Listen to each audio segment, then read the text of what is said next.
Well, I want to welcome everyone, and I'm just so delighted that you've tuned in for Hawthorn University's All About Alumni in 2021.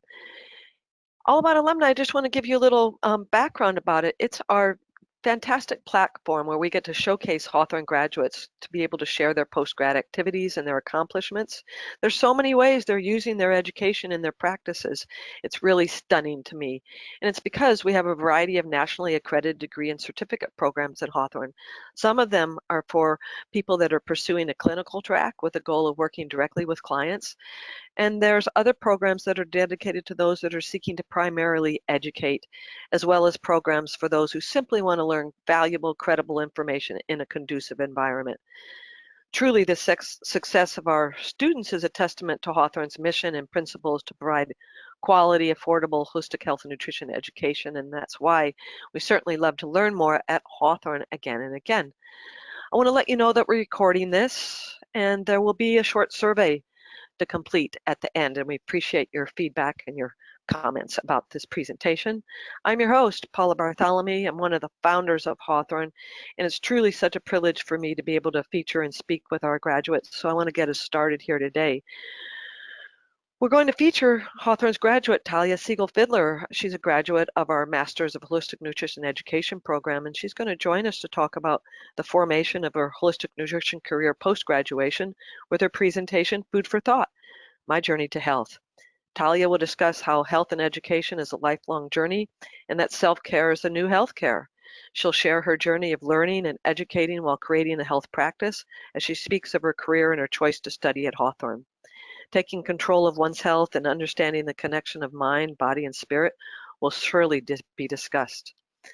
And while I have the pleasure of interviewing Talia, those of you that are attending live also have the opportunity to ask her questions directly too. So I encourage you to just post a question or a comment to the question panel and to know that we're recording this, and we'll post it to our website. You'll find it under archived webinars in just a few days. Well, with that, I want to say hello and welcome you, Talia. Hello, and welcome everybody. Hi. Hi, I'm really excited to be here together. It's such a pleasure to have you and to be able to introduce you and have you share your post-grad experiences. So I'm going to introduce you first, because in addition to Talia's master's degree in health and nutrition education from Hawthorn, she also earned her Bachelor of Fine Arts from Tel Aviv University. She's been teaching art at the JCC of Manhattan for the past 19 years, as well as participating in their wellness and culinary programs. Through her work with hundreds of students of all ages, she realized the important role of nutrition in disease prevention and healing, and how powerful the mind-body connection is in relating to our eating habits. She's a board-certified holistic nutrition counselor, and her mission is to empower her clients to take control of their health and improve their eating habits and their well-being by making sustainable changes that will be appropriate to their individual lifestyle. Talia can help with a variety of health issues, and she gives workshops and group lectures on nutrition-related topics. She's been since 2016, has been the nutrition curator at the Lodge of Woodloch, a luxury destination spa resort in Hawley, Pennsylvania. She also has a diverse professional background as a fine artist and has been showing her artwork in galleries and museums in the United States for the past 20 years. I'm really pleased that you've joined us to hear Talia's journey. And Talia, I'm wondering if you're ready to share it. I am. Yes. Okay. Well, thank you. I think it really might be a good place to start with some of your family history. It should include your connection to food, and I understand that comes from a very young age. So I'm curious to hear about that. Yes. So I was born in Israel, and I was born to a family that food was in the center of our being, because my grandparents had a business. They used to own the first non-kosher meat factory in Israel since 1938. So food was in the kind of the center, and big family. We love to eat, we love to get together, and really combine the love of food and love of life. It was kind of one thing for us. Yeah. Okay. Love it. I love it. So, talk a little bit about your interest and your own passions in your early years. Yeah, so being part of a very large family, and as I said earlier, the food, the meat business was something that got us all together. I was also a very physically active girl, and I used to dance ballet in a professional company. We toured the country, and I was performing. So as much as we got together and ate and celebrated around food all the time, I also was able to practice and exercise, and that helped me to maintain my weight and stay in a good physical Hmm. shape all those years. And later on, I decided not to continue as a professional dancer, but to continue and graduate Tel Aviv University in theater, art history, and stage design. Mm. Yeah, so that was my path, of course, after completing the army in Israel, which is mandatory. So I was combining my love of food with physical activity and love of art too. And yeah. Just beautiful, beautiful to see the family and this long, long, long table of celebratory dishes and you dancing like this. Did you find, was it true in Israel, like the United States, where there's such an emphasis for girls and their weight, especially as dancers? Certainly, yeah, definitely as a dancer, and I had a very strict Russian teacher that she used to hit us on the stomach if we just gain a little weight. She kept us on a very close watch, and Mhm. yeah, so luckily, as much as food was something that we ate a lot, actually very good food, whole foods Yeah, in my family, but the exercise and being physically active helped me to really maintain a good weight. It was very fortunate for me. yeah. With a healthy food, I imagine you would maintain a healthy weight. You know, Yeah, it's when we get into the new foods, the newfangled foods in the United States, where you start really having to emphasize more of that. Well, I wanted to track back just a minute to the early years in your family history because it's my understanding your grandmother lived to be a very long life. Is that right? that is true. Yeah, and in this picture, you can see her in the center of the picture on the top left. Uh-huh. Grandma just passed away only a few years ago, and she was 95 when she passed away. She was a Holocaust survivor. She came to Israel from Europe, from Austria, in a young age. And while she was in Europe, before she came to Israel, she was actually experiencing, hunger and almost starvation. So, I mean, coming to Israel, starting a business that was, yeah, meat business, but also having that background of, I guess, people who experienced this hardship was, in some way, I'm sure, affected her and her, concentration Uh-huh. around food. But she was 95 and in great shape when she passed away. So that was very fortunate. Yeah, very fortunate that she was survived. Unfortunate what she had to go through for sure. But here she is, an immigrant with food issues, coming from a place of starvation into abundance. Israel's a country that grows fantastic food. So I can imagine that has an influence from your grandmother down through your family lineage. Absolutely. Yeah, for sure. For all of us, the whole tribe. I bet. All right, well, Yeah. let's talk a little bit more about, um, and I'm curious, do you combine food and art as part of your overall creativity? Okay. Well, look at this. Do you make art a subject of uh, food as a subject in your artwork?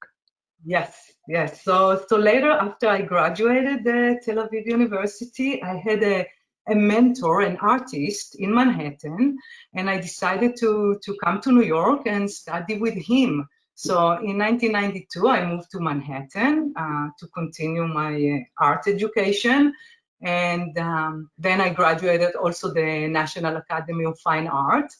And I continue to combine art and food, even in my artworks. As you can see on the right-hand side, it's a collage but I use cutouts for magazines and pieces of, pictures of food, and just kind of made it part of my art. Not that all my art is just around food, but just try to combine both subjects. And yeah, so that's definitely food and art became part. And I said that art is for the spirit and the food is for the body. So I was trying to combine both passions. And Love it. It's so wonderful to be able to see your whole palette here and how you're developing from the plate of food to the painting, and your collage is fantastic right there with your certificate of fine art degree from Tel Aviv. yes, I collaged it.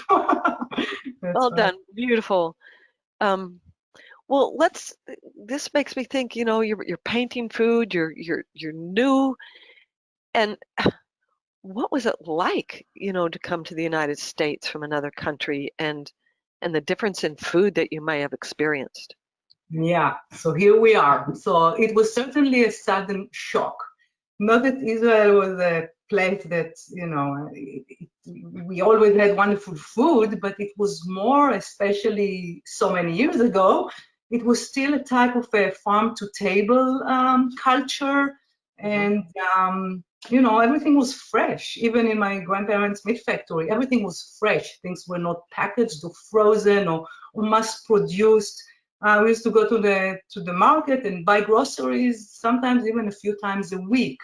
And all of a sudden, arriving in the United States and seeing all those mega supermarkets with mega foods and boxes and jars and containers and so much food everywhere. So also as an artist, I started to walk around the streets with my camera and just take pictures of the windows and the foods and the abundance.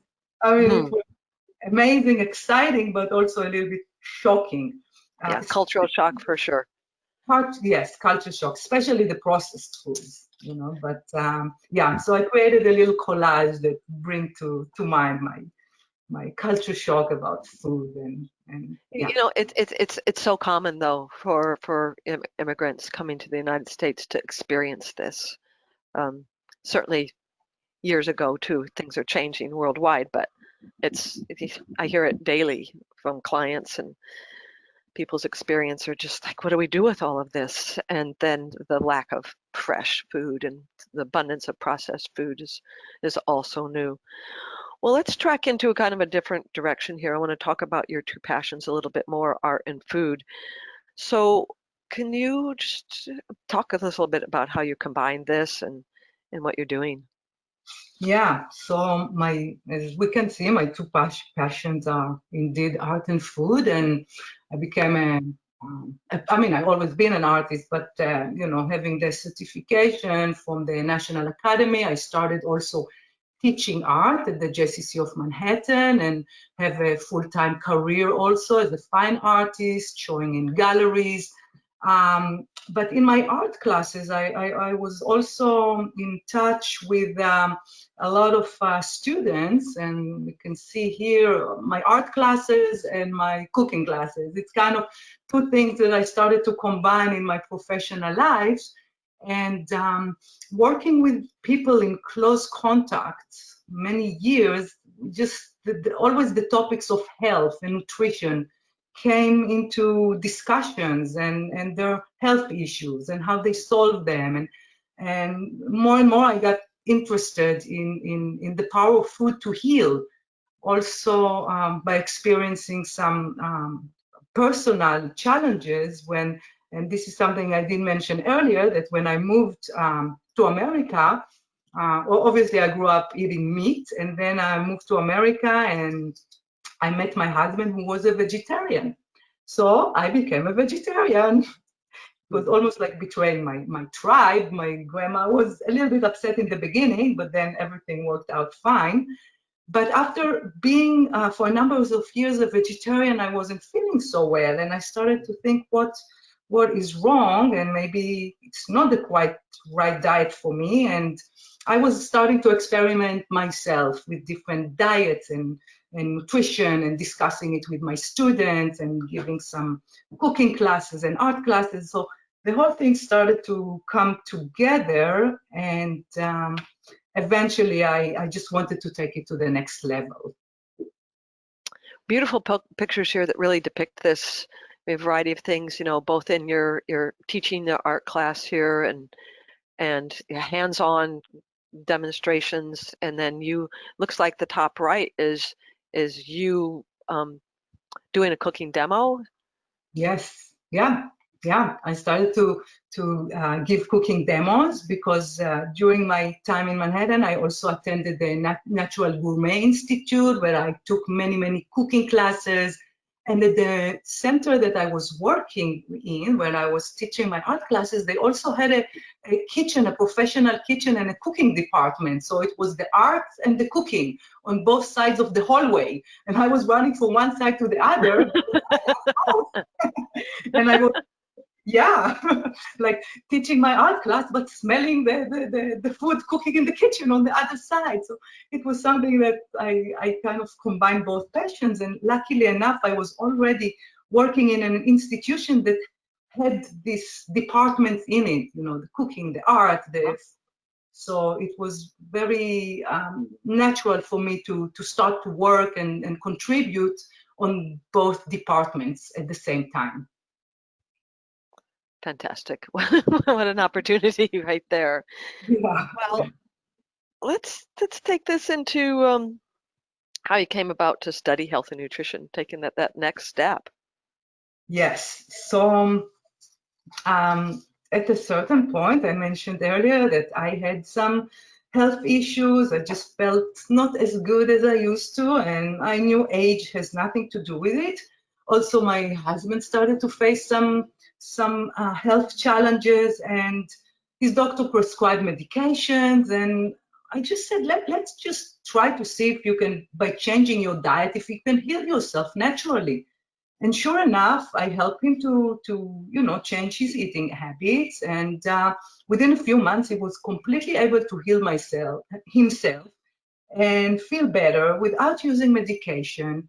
And it kind of, the realization sunk in that food is medicine and you are what you eat. And I became so convinced and passionate about it. And I just felt that I want to study it. I want to understand really the connection and go to accredited institution where I can get that knowledge and maybe a formal degree and that I can also help other people. But first I needed to have the right credentials to do it. And my option was also just to become a chef, but I guess being a holistic nutritionist and realizing the challenges that we have these days with so much processed foods and fast foods, and I just thought it would be a better, more practical avenue to take for me.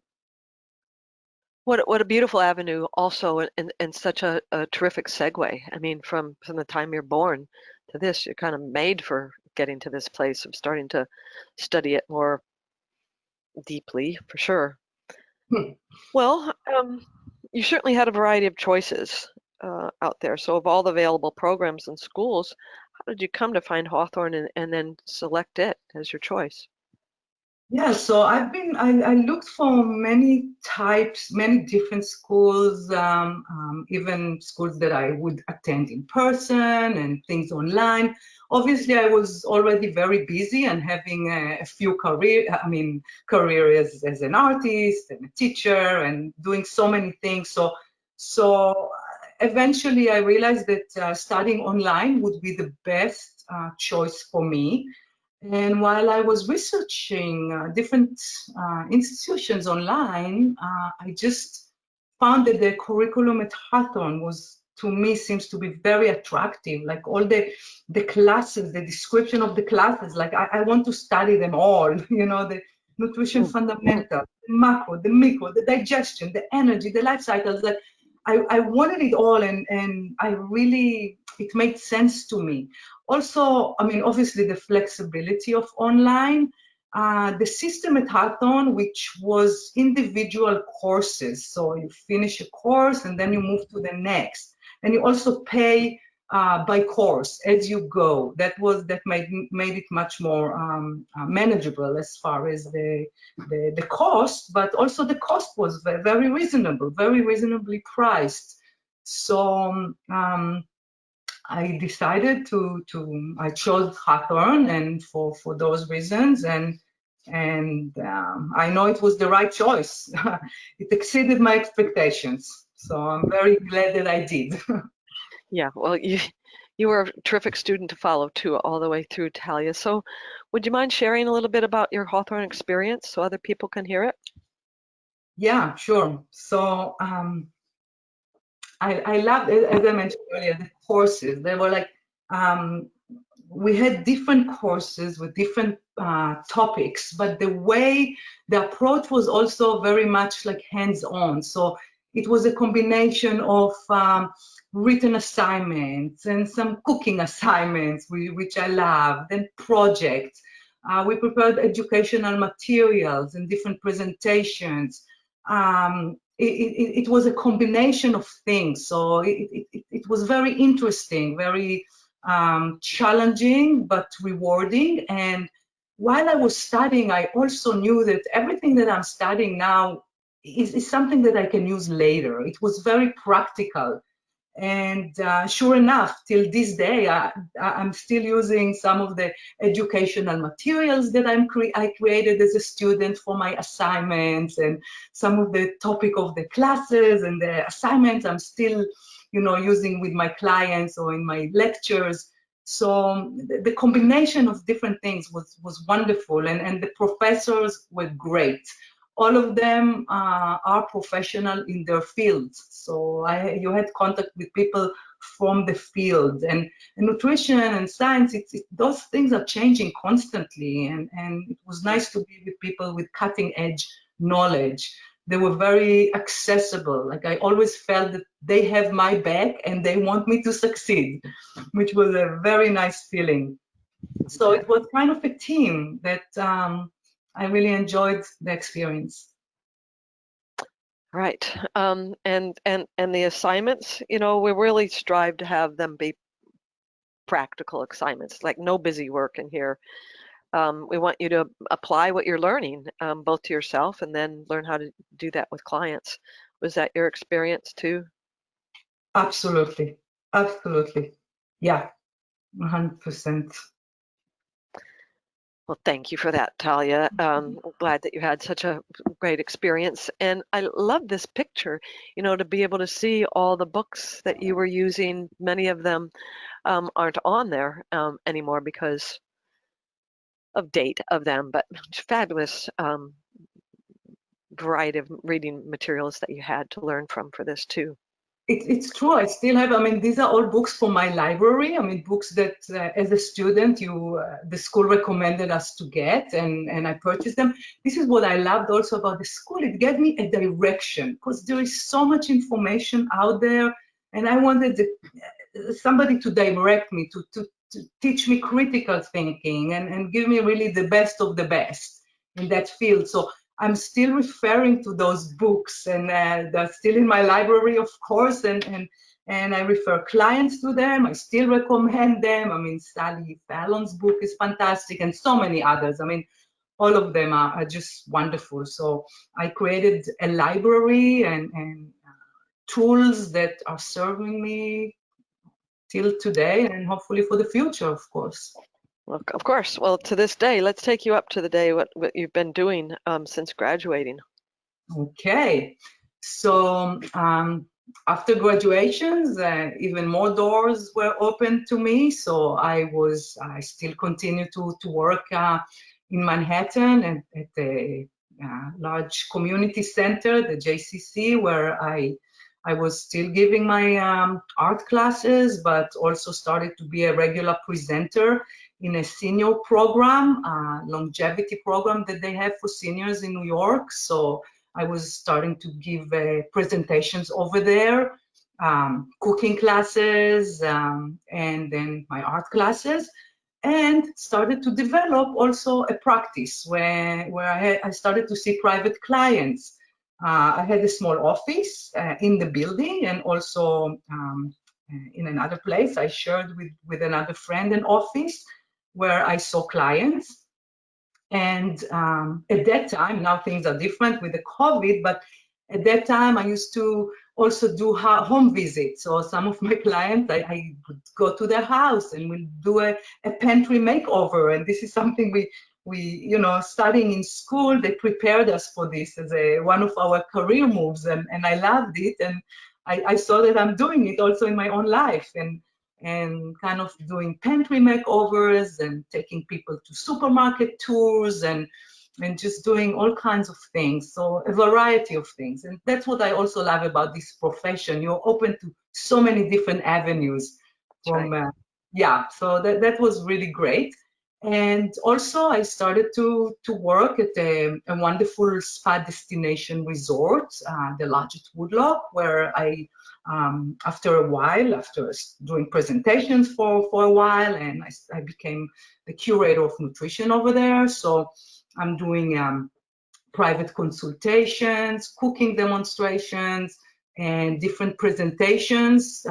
Every month the presentations are changing according to the topic of the month, but it's all about health, nutrition, physical activity, the combination of mind, body, spirit, and energy. And it's not just about the food, it's about, or like we say, it's not just what we eat, it's what eating us, right? So learning how to solve emotional problems, and everything is connected and related, like emotional eating and cravings, and talking about mindful eating and the mind diet, sugar, good fats, different lectures, different topics. It's always evolving and changing. And when you work with people, it's always changing anyway. So I love it. I just enjoy what I'm doing very much. And it's so needed, unfortunately, but it's so needed. And you're covering such a wide variety of topics and ways of offering your services. It's fantastic. Yeah, thank you. Well, in terms of getting yourself out there a little bit more, you've done a lot in publication and media. How did you first get involved with So this? yeah, so the first time was when I just graduated, or even just kind of before graduation. One of the last courses was about how to start to become a professional. So I started to give like smoothie demonstrations in health food stores in my area. So I just thought, okay, maybe it's just a way to get myself out there and to see what's going on. And in one of my smoothie demonstration in a local health food store, after the demonstration, a lady approached me and she told me that she has a magazine, the Milford magazine. She's working in that magazine and would like to interview me and do an article about me for the magazine. And she was the publisher of the magazine. And I said, yeah, of course, sure. So he sent a writer to interview me and take pictures in my studio. And they did this article about me. And my name started to get out there. And I started to get a lot of clients from that article, because that journal is in 3 states. It's New York, New Jersey, Pennsylvania. So all of a sudden, even before renting an office or doing anything, I started to work with people. And eventually I also become a contributor to that magazine. So sometimes I Fantastic. contribute articles about food and recipes and all kinds of things like that. And later on, during my work with people in Manhattan and at the spa, you just meet people, you just meet people, and opportunities come. And I started to contribute to the monthly blog at the spa, and write articles to different publications, to people that I met, and some publishers that just ask for my contribution and write-ups. And this is how it began. And then I participated in podcasts and things. Right now I'm working on an article that will be published shortly. So things are just happening and evolving naturally. But those things I couldn't even foresee before I started studying. sometimes you just need to open the door and walk in, and then you realize different opportunities that I couldn't even imagine existing for me. So Two things I think happen here. One is the ability of a degree to open doors the way that it has for you. But also, the main thing of opening doors, Talia, is you put yourself out there. You let yourself be heard and seen and let people know what you're doing. And, it started right there with one smoothie demonstration, and you were in print, you were published about Talia. And it has only grown and increased from there. So bravo on your accomplishments and your successes with this. It's just a beautiful thing to see, just a smattering of the outlets that you've contributed to and that are interested in you and the work that you're doing. So bravo, you are a game changer. You're the change we need, and you're making it happen. Thank you very much. Thank you. And I think now, when we all have to face this pandemic more than ever, it is important for people to understand that food is medicine, and health begins in the kitchen. And an ounce of prevention is worth a pound of cure. And it's our responsibility to take control of our health. And when 40% of our nation are obese, it kind of explains the likelihood of people to end up in the emergency room or even get COVID because of that. So I think that the message that we spread around of, taking care of yourself with natural whole foods and just doing that work is more important than ever, spreading the word. And then, of course, talking about organic food and there's so many topics to cover. That's right. So I'm very passionate about this work and message. And I know that it's something good that helps people take control of their health. So I truly believe in it. It's possible. I want to give you one more outlet, if you're willing to share your message, is to contribute to Hawthorn University's blog. We'd love to have your articles and posts up there. You have some great topics here, very timely. So think about Thank that. you very much. I'm delighted. Thank you. So you're one that I have a feeling is you're nonstop learning. You love to learn. So is there something on the horizon for you that you're continuing your education since Hawthorn? Absolutely. I love to learn. Yes. I love to learn. I love to learn and I love to teach. So in a way, it's kind of, I'm learning things in order to teach them. And I think teaching is the best learning in a way. And I'm very curious all the time. And this field is constantly changing. And there's many diets that are in books and things. And it's kind of, so many things, and I want to do it all. So since school, I've been constantly learning, all the time. I got a little bit into Ayurveda, studied with Dr. Vassan Lad, this wonderful ancient knowledge, a little bit Chinese medicine. I got a raw chef certification with Matthew Kenny Academy, tapping, all kinds of techniques for relaxation, meditation, tapping, a lot of things that help us to de-stress, because it's the connection, of the nutrition and the stress and the sleep and the physical activity. It's like a table with four legs, and I want to be, knowledgeable and help people, educate them about all those four legs, like so this is why meditation and relaxation, all of those things that I'm very passionate in learning. And then attended some workshops about blood sugar control. That's becoming a big interest of mine, like understanding, because the rates of diabetic now and obesity, it's becoming a real problem, and new research is showing that so many of the inflammation and underlying conditions are also related to blood sugar levels, and just controlling it could be a wonderful thing. So I'm kind of acquiring more knowledge in that field. And so that's kind of the top of my head. Fasting, intermittent fasting, diet. There's so much out there, and There is. I'm constantly learning and attending seminars and workshops and summits. Also online. I mean, now everything is online because of COVID, but mostly online. There is so many opportunities to learn and podcasts. So it's just a wonderful world of that just opened up and endless information. We don't have to take everything at face value, but this is why you have to develop critical thinking and also understand that we are all different and it's not one size fits all.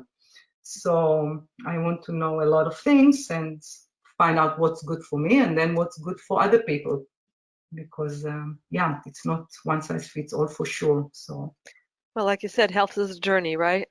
yes, exactly. Health is journey. Yeah, for all Well, of us. it's apparent that your hunger for knowledge never stops. And like you say, it's constantly evolving, the knowledge, the information, and you as a professional.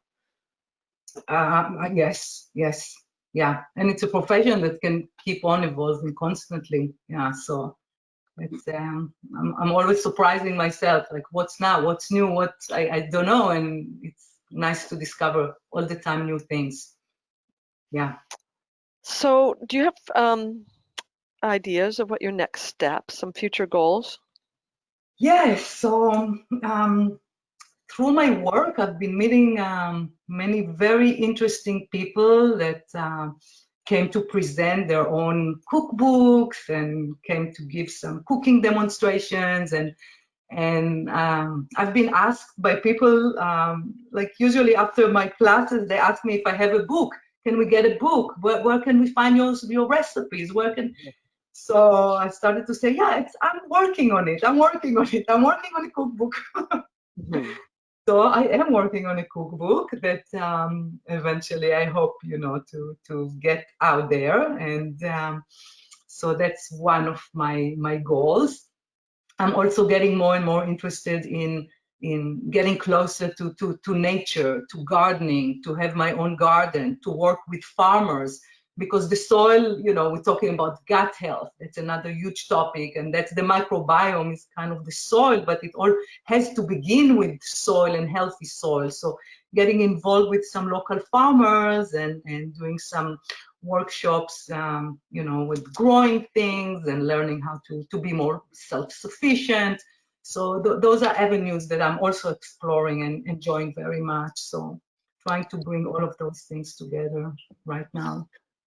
It's beautiful. It's just great pictures here, great opportunities ahead of you. You must do your cookbook. It'll be one of many, is my feeling. Once you start, and you get the first one out, people will be looking for you for more. I'm wondering, before we close, I'm wondering if you have any thoughts that you want to share with potential students or our students that are close to graduating or just graduated. Yeah, so first of all, if they are already here and listening to this interview, I know that they are in the right place. I know that they already have the interest and took the right step to be there. And for those who are still considering whether to do it or not, I say 100% go for it. Especially now, I think more than ever, we have a need. It's one of those fields that are just going to grow and grow. Because the need is huge. And also having the possibility to do things online. Although a lot of my work was hands-on in the past, right now I still have my business online and I work with clients remotely for my even own home without even having the expense of business of a rent to rent a place or something. So I think it's one of those things that as a career could be very flexible with a lot of potential. And when I started studying, it was for my own enjoyment and helping myself and maybe others, but I had no idea where it's going to take me. So as I said earlier, it's exceeded my expectations. So I definitely recommend anybody who's already here and listening to do it. Do it, because you really never know what's coming, and it's just a good thing. It's a good important thing to do, and just start with small manageable steps, and things will just evolve naturally, because when you have a good message and you do something important that can help other people, good things will happen and doors will open. when you help yourself, your family, and others. So it's a win-win situation. Beautiful, Talia. Thank you. And what I'm finding now in this economic situation that we're in due to COVID, that and during economic downturns, people turn to their health. It's the most, one of the most precious things that they've got to protect and to take care of. And so they will reach out. They are looking for support and informed guidance like you have. And what I speak to our other graduates, every single one of them has said they're busier now than they've ever been. And so open to the world of virtual consultations and reach out, and you will, really broaden your outreach and the numbers of people that you can support and help. So powerful advice there, and it takes a little bit of courage, and the next step will lead the way for sure. Yeah. Talia, I want to, I'm certain I want to stay connected with you. I want everybody that's listening to you to be able to know where to find you. So how can we do that? Yeah, so this is my contact information. I have a website where you can contact me through the website, and an email, and I'll be more than happy to answer any questions or speak in private with anybody who would like to find out more information or ask me some questions about my own journey. So this is how they can contact me. Thank you, Talia. That is so generous of you to offer this. I appreciate it. And it's really been a pleasure for me, Talia. I hope you'll visit us again at Hawthorn and continue to share your good works. I'm sure there's going to be plenty for you to share moving forward. You're just at the tip, I think, of your exciting career. Thank you. Exciting it is. I want to remind everybody that we recorded this and it'll be posted to our website in just a few days. And there is a short survey that we ask you to fill out afterwards. I'd love your comments on Talia's presentation. We're going to meet back here again on Wednesday, February 3rd at noon Pacific time. We'll be live with Amy Spindell. She's our next graduate. She's graduated from our very unique Masters of Holistic Nutrition clinical training program. And just a reminder that we've had so many other fantastic graduate presentations. You'll find those and can explore them in our archived webinar section of our website too. Until then, I want to wish you all the best and take good care. Thank you again, Talia. Thank you everybody for joining us for this. Please take care. It matters so much.